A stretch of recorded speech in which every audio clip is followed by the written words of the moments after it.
Hello friends, welcome to my channel. Friends, మీకు మా video నచ్చినట్లయితే వీడియోని లైక్ చేయండి, అలాగే ఛానల్ని సబ్స్క్రైబ్ చేసుకోండి. ఈ వీడియో చాలా ఇంట్రెస్టింగ్గా ఉండబోతుంది, తప్పకుండా చివరి వరకు చూడండి. ఇక వీడియోలోకి వెళ్ళినట్లయితే, సునంద తన చిన్న కొడుకు చైతన్య పెళ్లి చేసుకుంది జీవనని తెలుసుకొని ఒక్కసారిగా షాక్ అయిపోతుంది. సునందనే కాదు, ఆనంది, ఆదిత్య, శశికాంత్ అందరూ కూడా షాక్ అయిపోయి చూస్తూ ఉంటారు. ఇక సునంద, ఏంట్రా, ఏం చేసావు నువ్వు యుఎస్ఏ వెళ్ళి హీరోలా తిరిగి వస్తానని చెప్పి ఇలా జీరోలా తిరిగి వచ్చావేంటి?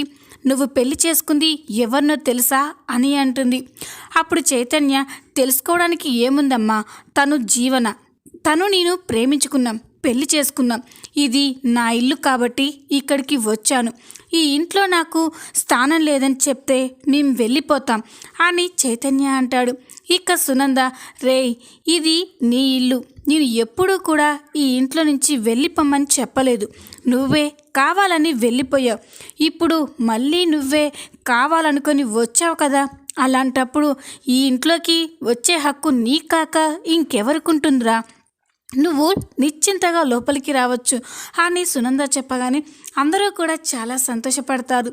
ఇక చైతన్య, రాజీవన అని అంటూ ఉంటే ఇక సునంద, రేయ్, నేను రమ్మని చెప్పింది నిన్ను మాత్రమే, ఆ అమ్మాయిని కాదు అని చెప్పగానే ఇక చైతన్య ఒక్కసారిగా షాక్ అయిపోతాడు. ఇక ఆనంది, శశికాంత్, ఆదిత్యాలు కూడా షాక్ అయిపోయి చూస్తూ ఉంటారు. అప్పుడే శశికాంత్, సునంద, ఏం మాట్లాడుతున్నావు? ఇప్పుడు మంచో చెడో చైతన్య ఆ అమ్మాయిని పెళ్లి చేసుకున్నాడు కదా, మళ్ళీ చైతన్యాన్ని లోపలికి రానిచ్చి ఆ అమ్మాయి ఎక్కడికి వెళ్తుంది అని అంటాడు. అప్పుడు ఆనంది, అవునత్తయ్య గారు, జీవనని కూడా క్షమించి ఇంట్లోకి రమ్మని చెప్పండి అని ఆనంది అంటుంది. ఆనంది, నువ్వు కూడా నాకు చెప్పేంతటి దానివయ్యావా అని అంటే ఇక జీవన, ప్లీజ్ ఆంటీ, నేను చైతన్యని ప్రాణంగా ప్రేమించాను, చైతన్య లేకుండా ఉండలేను అని జీవన కూడా సునందని బ్రతిమలాడుతూ ఉంటుంది. ఇక సునంద, అలాగే జీవన, నువ్వనుకున్నట్టుగానే నువ్వు చైతన్యతో కలిసి ఉండొచ్చు, ఈ ఇంటి కోడలిగా ఉండొచ్చు, కానీ ఒక్క కండిషన్ అని అంటుంది. ఇక వెంటనే జీవన, ఏంటంటే అది అనగానే ఇక సునంద, ఒక్కసారి నువ్వు ఈ ఇంటి కోడలుగా అడుగు పెట్టావు అంటే నువ్వు నీ పుట్టింటిని శాశ్వతంగా వదిలేసుకోవాలి. లాస్ట్కి నువ్వు మీ అమ్మని కలవాలన్నా కూడా నా పర్మిషన్ తీసుకోవాలి. ఇక మీదట నువ్వు సునంద కోడలిగానే ఉండాలి. అలా అని ఒప్పుకుంటే, నా కొడుకు మీద నీ పుట్టింటిని వదిలేసుకునేంత ప్రేమ నీకుంటే నువ్వు ఈ ఇంట్లోకి రావచ్చు అని సునంద చెప్పగానే ఇక జీవన ఆలోచించి, సరే ఆంటీ, మీరు చెప్పినట్టుగానే నా పుట్టింటిని వదిలేసుకుంటున్నాను. ఇక నేను ఎప్పటికీ వాళ్ళని కలవాలి అనుకున్న మీ పర్మిషన్ తీసుకొనే కలుస్తాను అని జీవన చెప్పగానే ఆనంది ఒక్కసారిగా షాక్ అయిపోతుంది. ఇక ఆనంది, జీవన, ఏం మాట్లాడుతున్నావు, జ్యోతమ్మ, సూర్యబాబు అని అంటూ ఉంటే ఇక జీవన, ఆనంది, ఇది నా లైఫ్ మ్యాటర్, ఇందులో నువ్వు ఇన్వాల్వ్ కావద్దు, నాకు నేను ప్రేమించిన చైతన్య ముఖ్యం అని జీవన అంటుంది. జీవన మాటలు విని సునంద అయితే చాలా సంతోషపడుతుంది. శబ్బాస్ జీవన, ఇప్పుడు నువ్వు ఈ సునంద కోడలివి అనిపించుకున్నావు, ఇక నువ్వు ఈ సునంద కోడలివి, లోపలికి రావచ్చు అని చెప్పగానే చైతన్య, జీవన ఇద్దరూ కూడా చాలా సంతోషంగా లోపలికి వస్తారు. ఇక ఇద్దరు సునంద, శశికాంత్ల ఆశీర్వాదం తీసుకుంటారు. ఇక సునంద, పార్వతమ్మ, ఈ అమ్మాయిని తీసుకెళ్ళి గది చూపించు అని అంటుంది. ఇక జీవన అయితే చాలా సంతోషపడుతూ ఉంటుంది. కాసేపటి తర్వాత జీవన ఫ్రెష్ అయి మేడ మీద నిల్చొని ఆలోచిస్తూ ఉంటుంది. అసలు ఏం జరుగుతుంది, నా లైఫ్లో ఏం జరుగుతుందో నాకే అర్థం కాకుండా ఉంది. నేను ప్రేమించిన చైతన్య ఈ సునంద కొడుక, చాలా పెద్ద తప్పు చేశాను. చైతన్య మీద ప్రేమతో అన్నీ భరిస్తూ ఉన్నాను, కానీ లేకపోతేనా అని జీవన అనుకుంటూ ఉంటే ఇంతలోనే ఆనంది జీవన దగ్గరికి వస్తుంది. జీవన అని పిలవగానే ఇక జీవన, ఏంటి కుట్టి అని అంటుంది. జీవన, అసలు నువ్వేం చేస్తున్నావో నీకైనా సమజవుతుందా? అత్తయ్య గారు ఏదో జ్యోతమ్మ మీద ఉన్న కోపంతో అలా అని ఉంటారు, నువ్వు దానికి వెంటనే ఎలా ఒప్పేసుకుంటావు? కాస్తైనా బాధ అనిపించలేదా? ఇప్పుడు అనిపిస్తుంది కదా నీకు తప్పు చేశానని అని అంటుంది. అప్పుడు జీవన, లేదు కుట్టి, నేను ఎప్పుడూ తప్పు చేశానని లోలీగా ఫీల్ అవ్వలేదు. నాకు నేను ప్రేమించిన చైతన్యం ముఖ్యం. అందుకోసం ఎవరినైనా వదులుకుంటాను. అయినా ఏంటి నువ్వు అన్నీ మర్చిపోయావా? ఏమైనా ఆ జ్యోతి సూర్యాలు నాకు జన్మనిచ్చిన తల్లిదండ్రులు ఏమీ కాదు కదా నేను తెగ ఫీల్ అయిపోవడానికి. నాకు అలాంటి ఫీలింగ్స్ ఏమీ లేవు. నాకు నా చైతన్యం ముఖ్యం అని జీవన అంటుంది.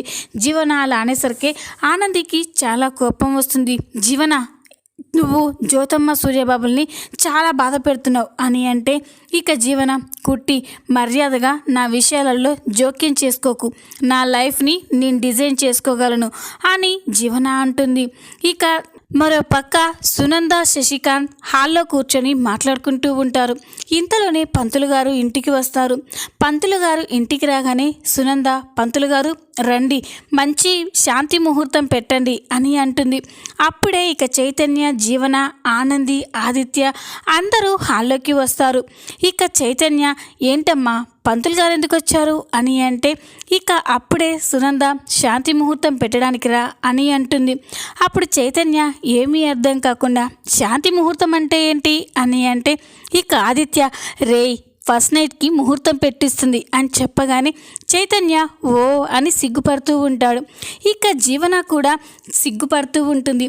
ఆనంది మాత్రం సునంద అలా చేస్తున్నందుకు చాలా సంతోషపడుతూ ఉంటుంది.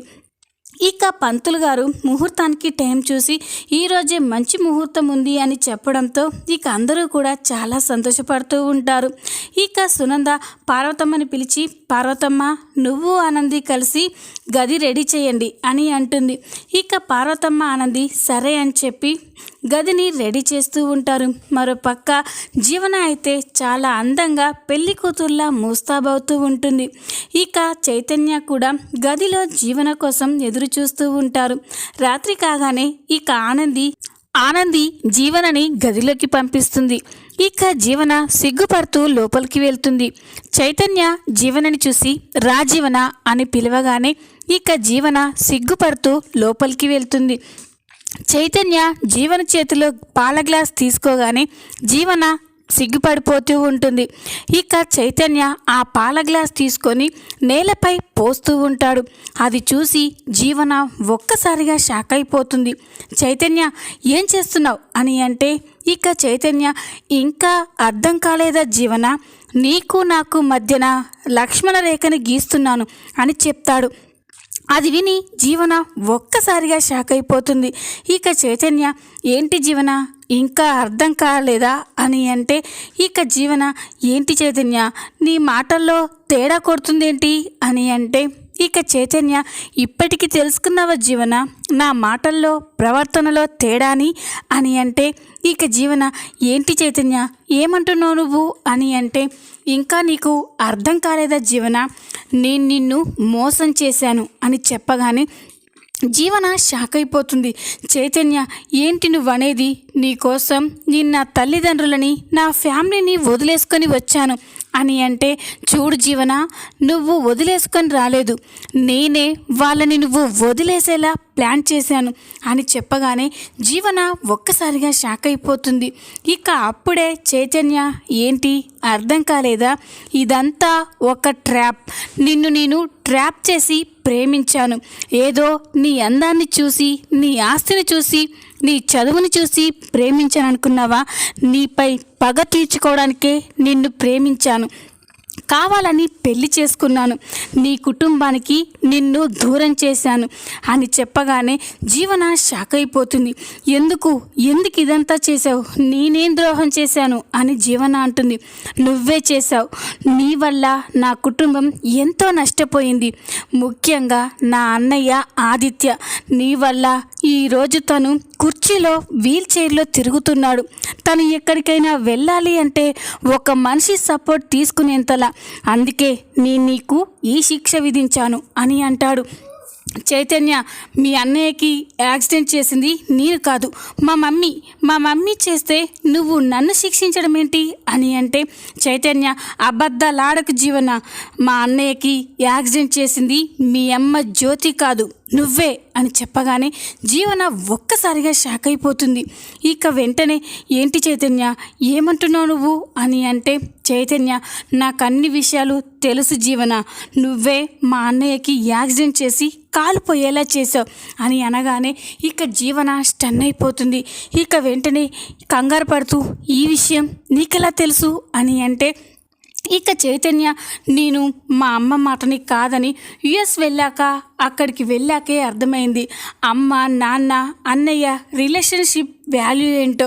అక్కడ ఉండలేక తిరిగి మళ్ళీ ఇండియా వచ్చేసాను. ఏదో సాధిస్తానని చెప్పి యుఎస్ వెళ్ళిన నేను ఉత్త చేతులతో ఇండియాకి వచ్చినందుకు మా అమ్మకి నా మొహం చూపించలేకపోయాను.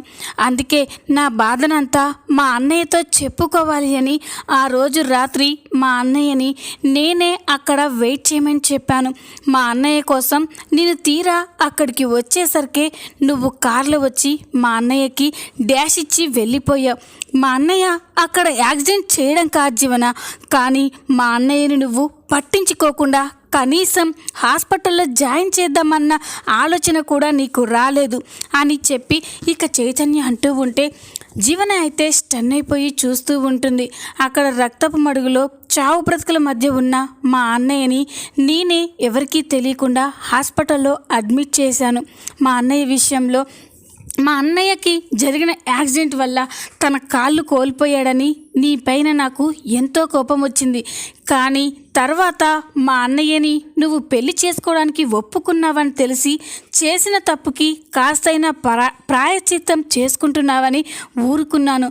కానీ నువ్వేం చేసావు, మా అన్నయ్యతో తీరా పెళ్లి పీటల దాకా తీసుకొచ్చి పీటల మించి లేచిపోయావు అని చెప్పగానే ఇక జీవన షాక్ అయిపోయి చూస్తూ ఉంటుంది.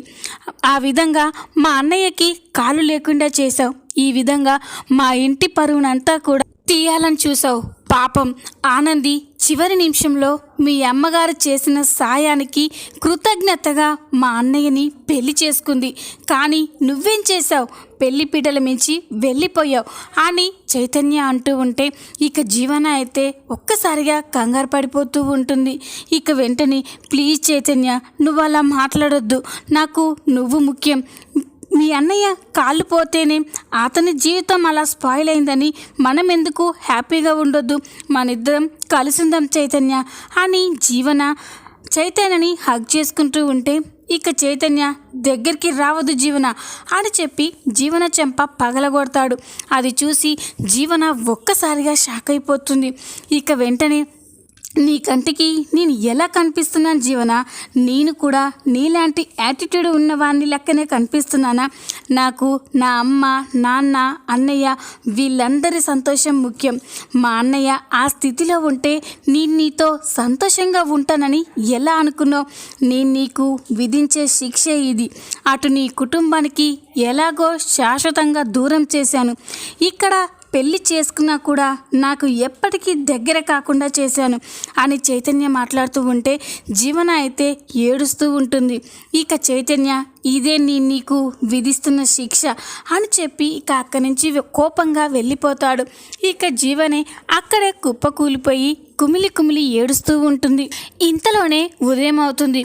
ఉదయం కాగానే ఆనంది ఉదయాన్నే లేచి స్నానం చేసి పూజ చేస్తూ ఉంటుంది. ఇక ఆనందిని చూసి సునంద శశికాంత్ చైతన్య ఆదిత్యాలైతే చాలా మురిసిపోతూ ఉంటారు. ఇక అప్పుడే సునంద ఏంటి ఆనంది నువ్వే కనిపిస్తున్నావు, కొత్త కోడలు ఆ జీవన ఎక్కడా అని అంటుంది. అప్పుడు చైతన్య జీవన ఏమైనా వదినలా పొద్దున్నే లేస్తుంది అనుకున్నావా అమ్మ? లేదు, తను ఎప్పటికో లేస్తుంది అని చైతన్య చెప్పగానే ఇక సునంద ఏంటి ఇన్ని రోజులు వాళ్ళ అమ్మ వాళ్ళ ఇంట్లో అయితే చెల్లింది, ఇప్పుడు తను ఈ ఇంటి కోడలు, ఆనందితో పాటే నిద్ర లేవాలి, ఆనందితో పాటే ఇంట్లో అన్ని పనులు చూసుకోవాలి అని చెప్పి సునంద కోపంగా జీవన గదికి వెళ్తుంది. ఇక నిద్రపోతున్న జీవనని చూసి సునందకి చాలా కోపం వస్తుంది. ఇక వెంటనే జీవన అని పిలుస్తూ ఉంటుంది. ఇక జీవన ఏంటి మమ్మీ ఇంకాసేపు పడుకుంటాను అని చెప్పి అంటూ ఉంటే సునందకి చాలా కోపం వస్తుంది. ఇక వెంటనే జీవన అని గట్టిగా పిలిచేసరికి ఇక జీవన వెంటనే లేచి చూస్తుంది. అక్కడ సునంద ఉండడం చూసి ఒక్కసారిగా షాక్ అయిపోయి ఏంటంటే ఏం జరిగింది, ఎందుకు అంత గట్టిగా అరుస్తున్నారు అని అంటే ఇక సునంద జీవన ఏం చేస్తున్నావు నువ్వు అని అంటే నేనేం చేశాను ఆంటీ అని అంటుంది. అప్పుడు సునంద ఇంటి కోడలంటే ఉదయాన్నే లేచి స్నానం చేసి పూజ చేసి ఇంట్లో వాళ్ళకి కావాల్సినవి అన్నీ కూడా సమకూర్చి పెట్టాలి. ఇలా పొద్దెక్కేదాకా పడుకోకూడదు, అది ఆ ఇంటికి అరిష్టం అని సునంద అనగానే ఇక జీవన సారీ ఆంటీ, నాకు ఉదయాన్నే లేచే అలవాటు లేదు అని చెప్పగానే సునంద లేకపోతే నేర్చుకో, అంతేకాని ఇప్పటి వరకు పడుకుంటానంటే మాత్రం నేను ఒప్పుకోను. రేపటి నుండి నువ్వు కూడా ఆనందితో పాటే నిద్రలేవాలి, ఆనంది చేసినట్టే నువ్వు కూడా అన్ని పనులు చేయాలి అని అంటుంది. అప్పుడు జీవన ఆంటీ నెవర్, నేను చేయలేను, అవన్నీ నాకు రావు అని అంటుంది. రావంటే ఎలాగూ నేర్చుకోవాలి, నేర్చుకొని తీరాల్సిందే అని సునంద కోపంగా చెప్పి అక్కడి నుంచి వెళ్ళిపోతుంది. ఇక ఆనంది ఎందుకు జీవన అత్తయ్య గారితో మాటకి మాట ఎదురు చెప్తావు, చెప్పిన పని చేయొచ్చు కదా అని చెప్పి ఆనంది చెప్పగానే ఇక జీవన కుట్టి నీ పని నువ్వు చేసుకో, మధ్యలో నా విషయాల్లో కలగజేసుకోవద్దు అని జీవన ఆనందితో కోప్పడుతూ ఉంటుంది.